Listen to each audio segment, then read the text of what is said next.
Wakey, wakey, eggs and bakey. Welcome back to PM in the AM, a comedy podcast for listeners of all ages. This show contains the kind of humor to make you laugh out loud no matter where you're listening. Each week we take a deep dive into some of the funniest questions, debates, purchasable items, and news stories found on the internet. My name is Porter McNeely, and I am joined by co-host Blake Bushman, and we are going to strive to bring you a half hour of humor today. Blake, my guy, how are you doing? Fantastic. We're going to do our best to bring you half hour of humor. We'll never do a full guarantee, but we'll do our best. Yeah, our best is as good as we can possibly look, we say think right we're there, hilarious. All right. We love listening to the podcast. So if you don't, you're listening anyway. So thank you. Yeah, guilty as charged. I do chuckle at my own self sometimes when I'm listening to it, and then I realize how big of an idiot I am. So it's fun for me too. I always feel weird because I'll listen, by the time we record and then edit and then post it, there's a lot of things that I forget. So I'll listen back to it. But I always worry that somebody's going to catch me listening to something if I don't have headphones in, they're going to be like, are you talking to yourself? What's going on in here? I've never even thought about it from that angle. That actually is kind of dangerous. So yeah, I'll have to watch out for that. There's been multiple times at work where my headphones die or whatever, and so I'll just have it on, but I'll have it playing in the background, on a speaker or whatever. And I worry somebody's gonna walk in and be so confused.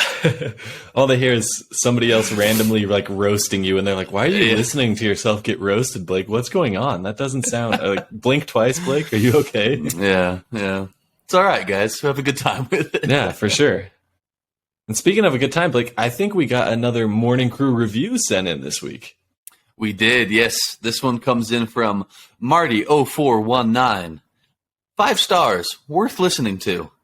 A lighthearted, entertaining podcast. Blake and Porter make a great team. I listen to them on the bus ride home after work, and it is the best way to end my day. I have to be careful how loud I laugh, though, so I don't disturb the other riders. Let's go. That's one of my favorite reviews all time. This guy's on the bus, he just grinded. He's probably a blue collar worker. This guy just worked all day long, and he's coming home, enjoying some PM in the AM, and out of the coal mines. Awesome.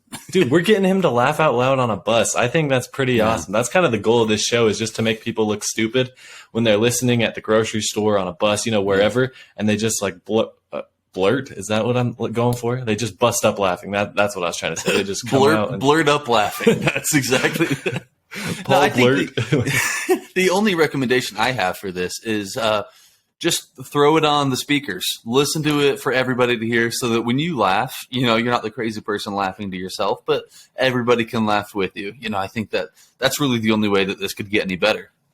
Shoot, imagine our next marketing meeting. We're just going to go straight to the bus drivers. We need this to be people forced to listen to this for them to catch on, If we're going to get new listeners. Have we considered PM in the AM elevator music? I feel like it's a big market. I think you just hit on an expert idea, Blake. Everybody hates elevator rides. They're awkward. You look at your shoes because you don't want to look at the other human beings that you're next to, even though they're probably good people. You might be living in a hotel close by them, or at work where you're by the same people every day. But you get in there and you instantly have to stop conversating with the people that you are with, and you just have to silently stare at your shoes. So imagine a comedy podcast playing in there, and you can get a couple of laughs in, lighthearted giggles out, whatever it may be during that. Yeah, what a better way to stand in a box with strangers than listen to two idiots making jokes. I think, honestly, because then you have some common ground. You may not know anything about them, but you're like, man, these guys suck, huh? Yeah, these two guys are terrible. We're on to something. They would. Yeah, exactly. That's a great idea, Blake. I want to hear the PM in the AM in the elevators. So we're gonna have to start pitching this to some big companies. But Blake, I'm bringing back one of our segments that's probably long overdue, because I haven't been able to really think of anything valuable for the listeners for a while. And so our returning listeners are going to know exactly what I mean by that. And that is, I have a Porter's Pro tip for you guys this week. Oh, I'm so excited. All right, let's hear it. So this is going to be another one where I share a story and then I bring the pro tip to you. So yesterday, my wife and I were working on converting a short bus. I don't want to get into the short bus part because I think we're both good people. So we're just going to set that aside. So me and my wife, anyway, we're converting this short bus. So we were over at her parents' house working on it yesterday. We were putting in some cabinets, doing some manual labor. And we notice there's this like strange car that kind of pulls up like right on the divide between her house and the next door neighbor's house. And we're just kind of like, okay, whatever. This guy's probably just, sending a quick text message or just pulled over to check something or whatever. And so we like notice this guy and he's just like kind of looking at us for like 10 minutes. Just if we feel like he's staring at us. So we're starting to get like a little creeped out, as soon as you notice somebody looking at you kind of get this like weird feeling and whatever. And anyway, like we kind of like make eye contact, me and him, and he drives away. So I don't think anything of it. I'm like, maybe, he's just in the wrong spot or whatever, just confused, drives away. Anyway, then like 2 minutes later, I see that he's like on the other side of the street facing a different direction. And now he like gets out of his car and he's like cautiously like walking forward and he's like looking around, like trying to make sure nobody sees what he's doing. And he's dressed in like a camo hoodie and camo pants. And I'm thinking the worst. I'm like, there's no way this guy is up to anything good. If you're wearing camo and camo, you just kind of look like you're trying to scope something out. And so then he like starts walking around the side of the neighbor's house. He's like peeking over the fence, like pacing off the yard. He just has a pen in his hand. So I'm like, there's no way. What's this guy doing? And so like my wife was inside the house. And so she like walks around the corner and he like shoots around and like looks at her real fast. And he's like, oh, hi, how's it going? And he looks like super guilty. So I was just like, what is this guy doing? I thought for sure we had a criminal on our hands. And so he gets in his car, sits there for another 5 minutes, kind of like looking back and forth, and then he drives away. And so I tell my father-in-law about this so he can like tell his neighbor, and they've got security cameras so they could look at the footage or whatever. And if something were to happen, they would like know who it was. Anyway, come to find out that guy was just leaving a bid because they were trying to get a cement pad poured over there. So I want to leave my pro tip to be that if you are leaving a construction bid or, a home renovation bid, first of all, don't dress yourself in all camo. Maybe wear like a company shirt. Second of all, he was doing some domestic animal hunting. That's what I thought for. He was doing some yard poaching, just shooting neighborhood dogs. No, I know exactly. Like, there's so many things that he could have been doing, but leaving a bid was literally like the lowest probability in my mind because usually, they're going to have a clipboard. They're going to have some sort of company polo. They're going to have a put together look. And usually like they knock on the door and have the homeowner come out and then they kind of explain what they're going over. This guy's like pacing off the yard, like peeking over the fence. I was all dressed in all camo. I couldn't believe the audacity of that man. Here's the real question I've gathered from what you're saying. If you have a clipboard, you can really just get away with anything. I would never question somebody that has a clipboard. They could be wandering around in my own yard. I didn't order anything. I'm not putting in cement. But if they're walking around with a clipboard, I'm like, the city officials at it again. Yep. Just fixing the sprinklers, checking the gas, whatever. You could walk right into any public place you have to pay to get into. You just hold a clipboard. Museum, you're walking right in. A movie theater, you're there to review employees. I mean, you can go anywhere you want with a clipboard. This is a great idea. Yeah, clipboard and a safety vest. I've seen people like on YouTube videos get into big events with literally just a clipboard and a safety vest and a lot of confidence. They're just the security people like try to stop them and they're just like, oh no, we're here to do this, and they're like, okay, go ahead. Oh, yeah. Greg sent us. We have to check the pipes to make sure it's up to code. Yeah, it's crazy, but yeah, definitely a pro tip there. If you're out doing any sort of commercial bids, or if you see anybody that looks like they're doing some commercial bids, that's kind of a safety tip as well. We want to make sure you guys check on them and make sure that they're not just scoping out the house to rob it. So really go annoy people when they're doing their jobs. That's for sure. For sure. If anybody's bother them if they're wandering around the yard, you got to. That's the only way to do it. But that's the pro tip I have for the listeners today. So I'm glad I was able to bring that segment back. Hopefully I'll get some more stories in the near future that I can continue to share. But we have another listener submitted question we're going to get into, Blake. And this one comes on Instagram as well. What's a food that you used to like, but now you can't stand it? Oh, man. I feel like everybody has one of these stories that's like they used to really enjoy something, but for whatever reason, they just can't eat it anymore. And I have one that comes to mind right off the bat for me, because there's a story in my family that has been I was going to say it's been passed down for generations. That's not true. It was my sister that said it. It will be passed down for generations. Okay. And that is that one day my mother was cooking, and she was making a very nice warm meal for the family. We were all coming back from school or practice or whatever it was, and she had decided to make a nice meatloaf.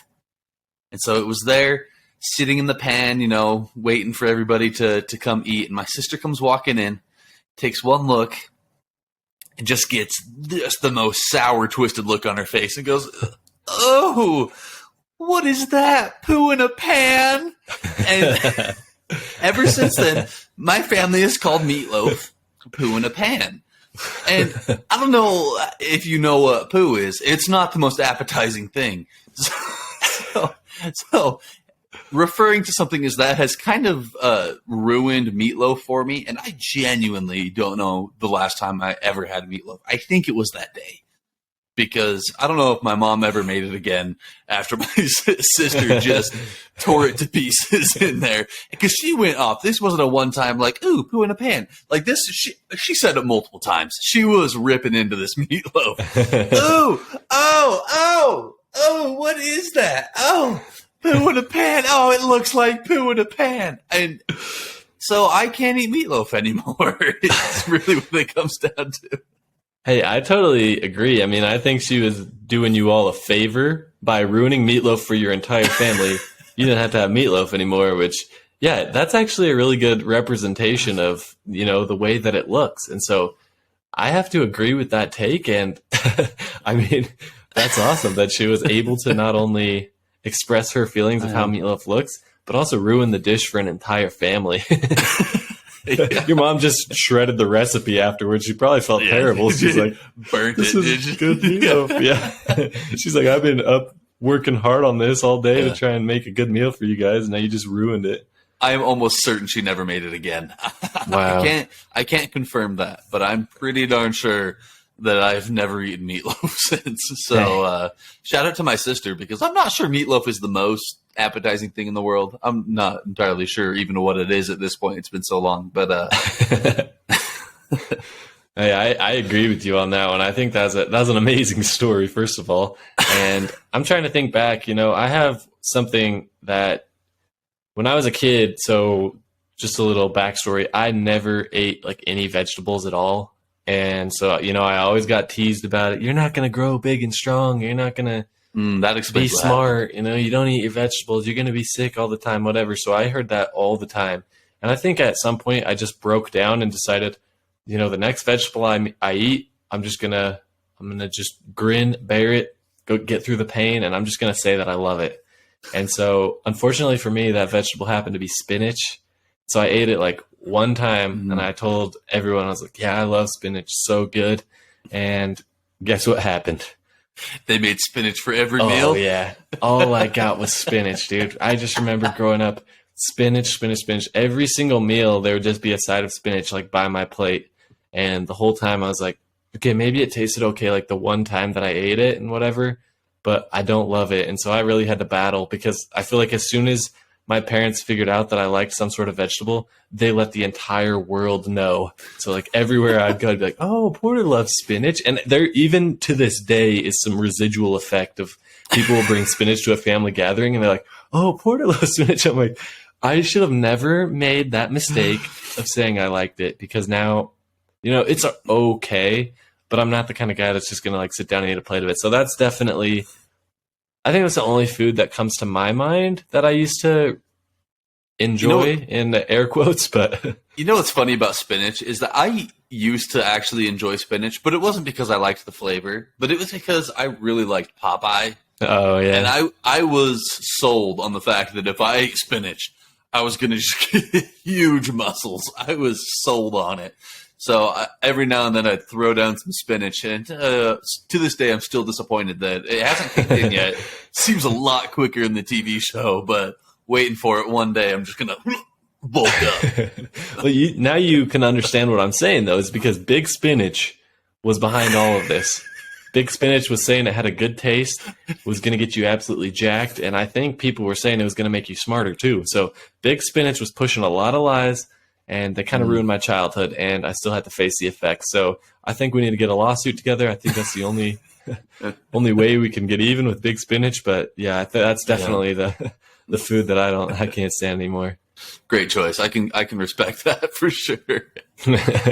All right. Well, coming up next, we have the breakup stories as sent in by the listeners. We asked you guys for your weirdest and craziest breakup stories. We're really excited to share those. So stay tuned and we will be right back with that. And we are back. Shout out to everybody that sent in these stories. We have your worst, weirdest, craziest breakup stories. Blake, I've got some extra good ones that I'm excited to share.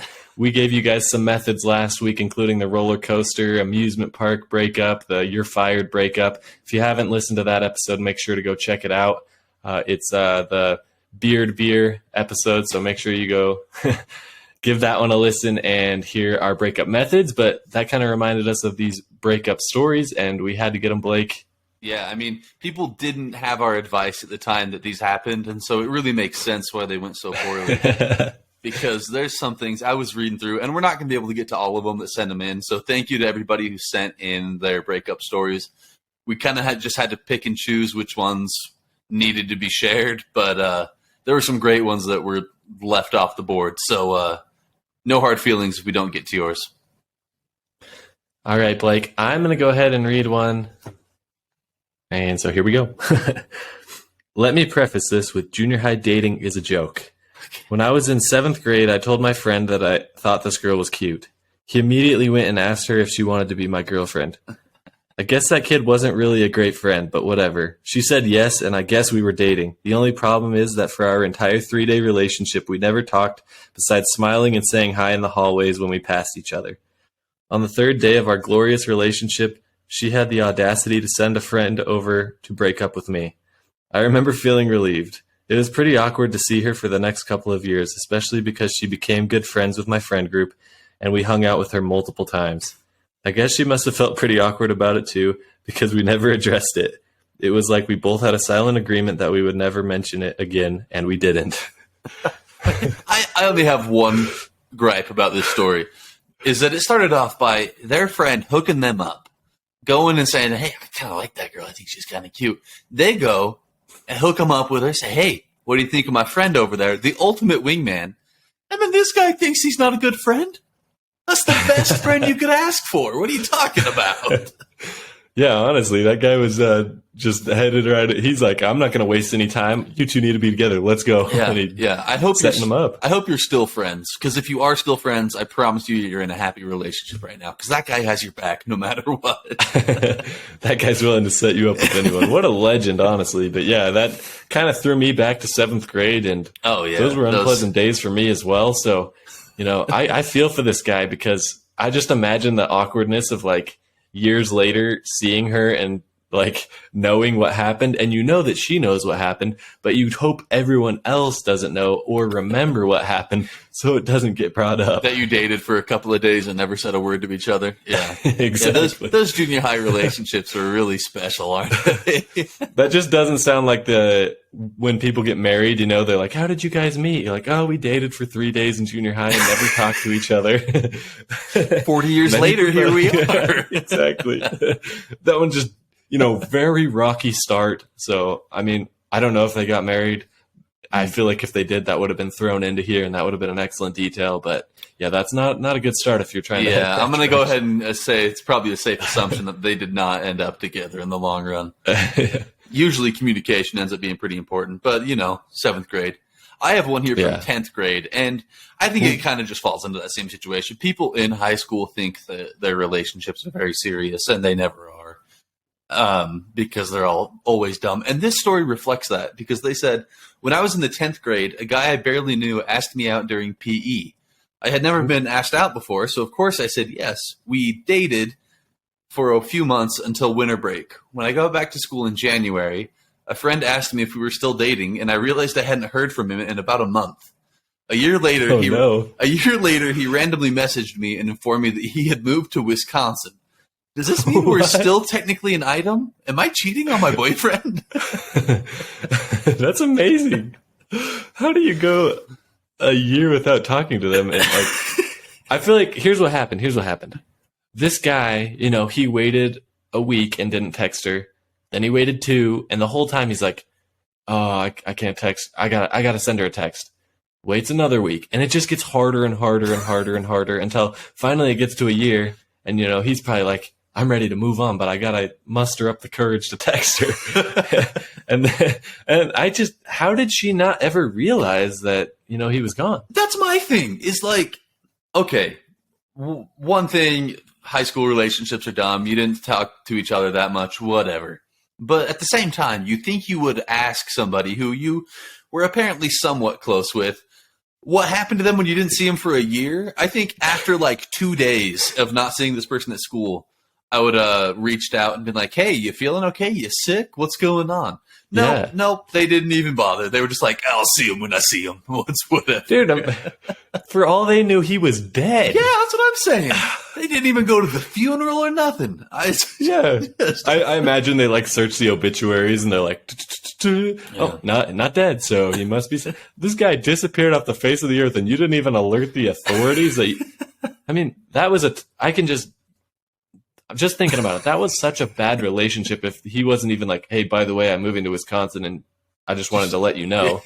That's crazy. I don't even know how that's possible. Yeah, but. And why did he reach out a year later? I feel like at that point, I think you both have moved on. He accepted the fact that you were dead and you were in a different state, so you're probably okay.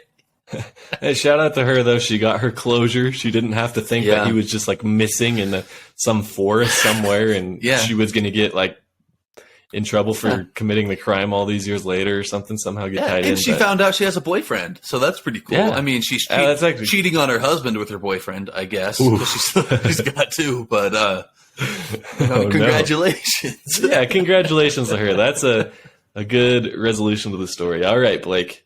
Next one I got says, not necessarily a breakup, but kind of. When I was in high school, I had a crush on this girl for a whole year. She would sometimes show a little interest, but never enough for me to ask her out. Well, anyways, I decided to move on and started to like another girl. She started liking me back, and we started to hang out a little bit. Well, then girl 1 decides she does like me and starts showing a lot of interest in me. I couldn't decide which one I liked more. I went on a trip and was texting both girls. I don't feel like I was leading them on, but they both asked me to bring them back a souvenir.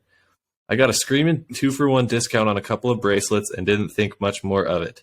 When I got home, I gave them both the bracelets. Bad idea. They figured out they had both gotten the same gift and never really talked to me again. I was really hoping there's, when you go to like Mexico and they have those bracelets that they have the different names in them. I was really hoping that they would buy one with each name and then swap them on that. So that would have been incredible. So you go to give Jessica your bracelet for her, but it says Tiffany or right there. That would be so bad. Yeah, I can't even imagine that. I kind of feel for this guy. He was waiting the whole time for girl 1, then girl 2 comes around, and this guy was just confused. But big slip up on souvenirs. At that point, you got to make a decision. I think you can only bring 1 souvenir back. I don't think you can bring 2 back. Or just clearly it didn't work get a out. little creative. It was sloppy to just go for the 2-for-1 special. I mean, come on. Come on, though, Blake. In high school, I think a 2-for-1 special would have enticed you a little bit. Yeah, I would have kept 1 for myself and then gotten another 2-for-1. I'm getting myself something in the process. You got to think bigger here. Okay. Definitely a sad ending, but I think that guy probably learned from it. Yeah, I guess so. I got a story here that I'm going to take it. This is a pretty serious relationship. A lot of these have been high school or junior high. This one was, I believe, a little bit more advanced. This person said, someone I went to school with told me how her fiance broke up with her at the beginning of a cruise they were on with his entire family. What? They broke up and were literally trapped on a boat together for a whole week. No chance. No chance. And this isn't just a boyfriend, girlfriend. They were engaged. This was their fiance. So that you were engaged, you invite your fiance on a cruise with your family. You get there, first day you break up with them. How bad was this relationship that you couldn't make it to the end of the week before breaking up with this person? I think that's rule number one. Don't do it somewhere where you're going to be trapped with them. But that's the second worst possible scenario I can imagine. The only worst possible scenario would be if it was her family that they were with. But They pay for you to go on a cruise, and then you break up with her. at the very beginning, You're like- and you have to spend the You're like, rest of hey, the I was trip with walking them. onto the ship, and I saw a couple of good-looking girls, so I think we're done here. I'm going to go see what else is happening. Do you think that's what caused it? Do you think he was just like going to the parties and activities on the cruise, and there was a couple of girls that caught his interest, and he was like, oh, you know what? I don't need to be engaged. I'm on a cruise, whatever. Like, not condoning this behavior at all. This No. is a terrible decision, but this guy must have been a complete scumbag. Yeah, really, I think she dodged a bullet on that one. Oh, yeah. If the- 100%. This guy obviously did insane. not think through his decisions very well. So I am just blown away. At least she got a free cruise, I guess. Yeah, I guess she got a free cruise out of it. So that's something. But I don't know how Hopefully- enjoyable it was. I'm just hoping that his family was like a good family and not like just shunning her to the side all of a sudden and like Do you think they stayed in the being same siding room? with the son. I mean, I would imagine because you had to like pay for the room. Or do you think she did a little swapsy, like, hey, can I sleep with your mom for the week then? Because, like, can we share a room together and you can share a room with your dad? I don't really want to be with you. Yeah, I don't think know would have found. who all the family was there. But Yeah, there's no good outcome. Like, just imagine because she was probably like emotional too. You know, probably a wreck, especially because they were engaged. She's probably just oh, man, broken down crying. imagine. The whole week was just miserable, Ooh. and I would assume he wasn't so sad about it, and he was probably out having a good time, which just makes it worse. He was on the deck, just hey doing the belly flop contests and everything. And this guy would strike me as the kind of guy that like ask her like, "Oh, did you have a good time on the cruise afterwards?" Like just no self-awareness here. No, This guy is he's going to really send her a lacking. bill after. He's going to say, "Hey, Oh, so my yeah. family paid for you, but since we're not actually engaged anymore, we're kind of going to need that back." My question That is is, crazy. Porter, okay, put yourself in her shoes here. You're the girl. You get broken up with first day of the cruise. Are you or are you not taking that ring and chucking it into the ocean? Heck no. Oh, if I was a girl. Yeah, Okay. yeah. Not the- You're the girl. You get dumped by your fiance first day of a cruise. I'm waiting until about day 3 when we're clear out there, and I am. Think that thing is gone about 45 miles under the water. I think you have one aspect really correct, which is wait a few days.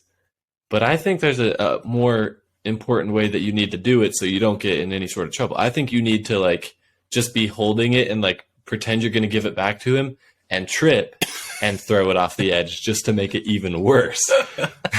So it's just like a slow motion, you know, he's like diving off the edge of Or the boat to try and catch his ring. Better yet, give it to him and then push him off the edge with the ring. I told you we were trying to stay out of jail for this, Blake. That's the only way you could make that cruise worse, though, is by creating even more like hostility between the two people. But Yeah, if you try pushing him off and it doesn't work, that's going to be a real bummer. jeez, that's a wild story, hard to top. But I got another one here. Blake it says, for a few months, my sophomore year, I was dating this guy, my friend's cousin. He went to a different high school than I did. I had asked him to a dance at my school. We went out on dates all spring, summer, and fall. He asked me to go to their harvest ball that was happening in October. I got a new dress, and I was so excited. The evening of the dance arrived, and I waited for him to pick me up. I waited and waited and waited. Finally, the doorbell rang, but it wasn't the guy I had been dating. It was his friend. The guy had asked this other girl that he'd had a crush on for months, and she said yes. At least my boyfriend had the decency to send his friend to take me to the dance instead of just leaving me hanging. But it was a horrible blow to my self-esteem. Needless to say, I never saw my boyfriend again.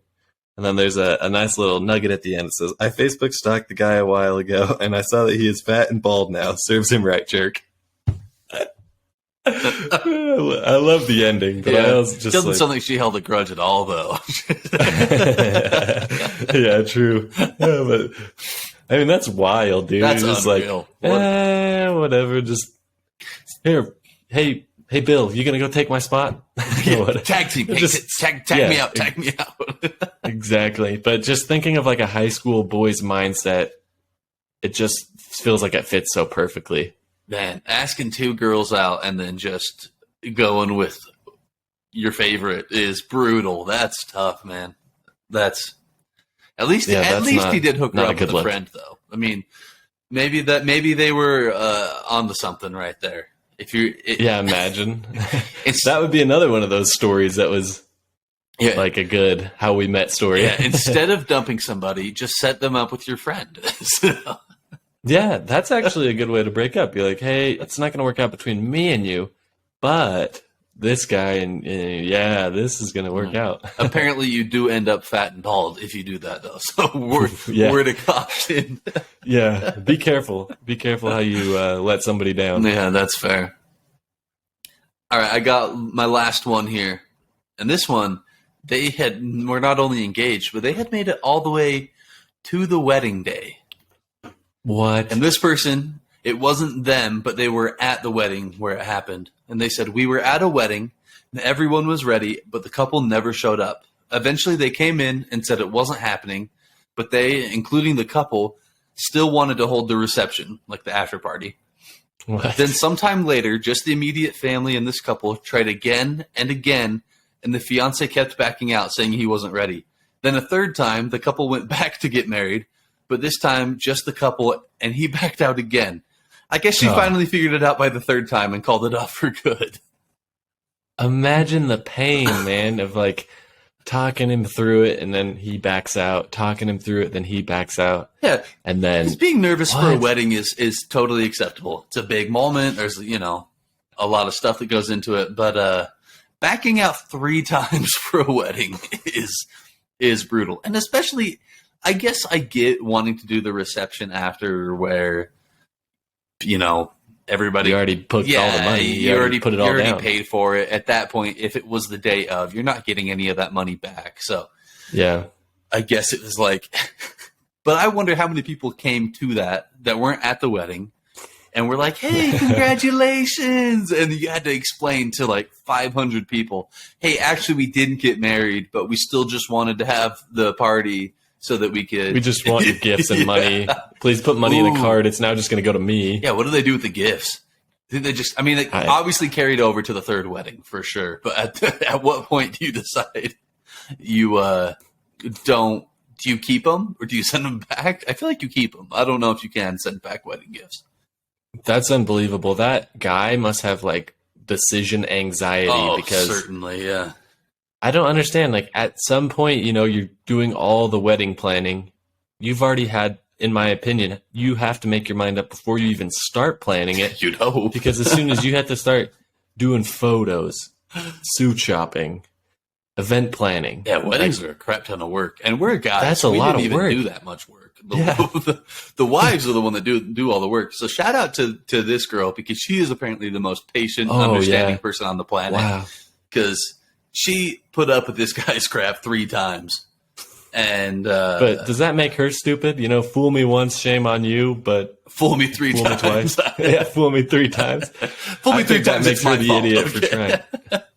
Either that or this must have been some pretty big fish that she caught. He must have been very wealthy. Oh, certainly. Yeah, he was the heir of Johnson & Johnson, probably. Yeah, exactly. She was trying to sign on to $45 billion. That's the only way I would try 3 times. That's crazy. But, I feel like after the first time somebody like leaves you at the altar, there'd be enough scar tissue for me to never want to go back. But yeah, I don't know if I'd ever get married. I just think I'd be like, well, it didn't work. Not meant to be.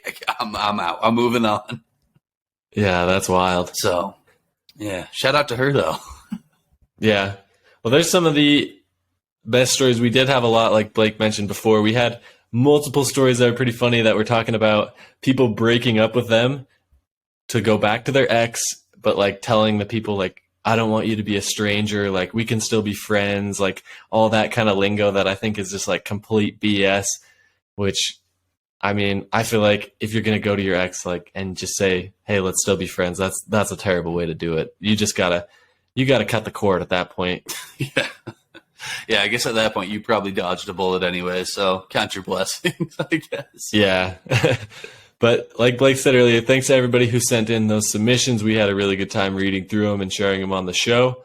We're going to be doing more questions like this in the future to get more of your guys' stories, and we always appreciate it. A little update on our second hoodie order. So we did get it submitted. We're going to have those hoodies within the next week to go start getting them printed. So within the next 2 to 3 weeks, you should be getting a text or DM or email or whatever, and we will be reaching out to you with next steps about your hoodies. And we also, Blake, printed a couple of extra t-shirts. Ooh, baby. Looking forward to doing some more giveaways. So stay tuned because we will be giving out a couple of those t-shirts. The perfect summer attire coming out just before summer. So you guys will be looking great. We're going to be taking care of you. Got anything else for the listeners on the way out today, Blake? No, I think you covered it all. All right. Well, we appreciate you guys tuning in as always, and we will catch you next week. Peace out. Congrats on making it all the way to the end. We hope you enjoyed the show. You are now officially part of the PM and the AM fan base, the morning people, and we are super pumped to have you here. Now that you're a part of the crew, please share the episode with a friend, and make sure to check out the rest of our shows and social media content for more hilarious brackets, crazy questions, and an overall great time. Thanks for listening. It truly means a lot to us, and we'll catch you guys next week.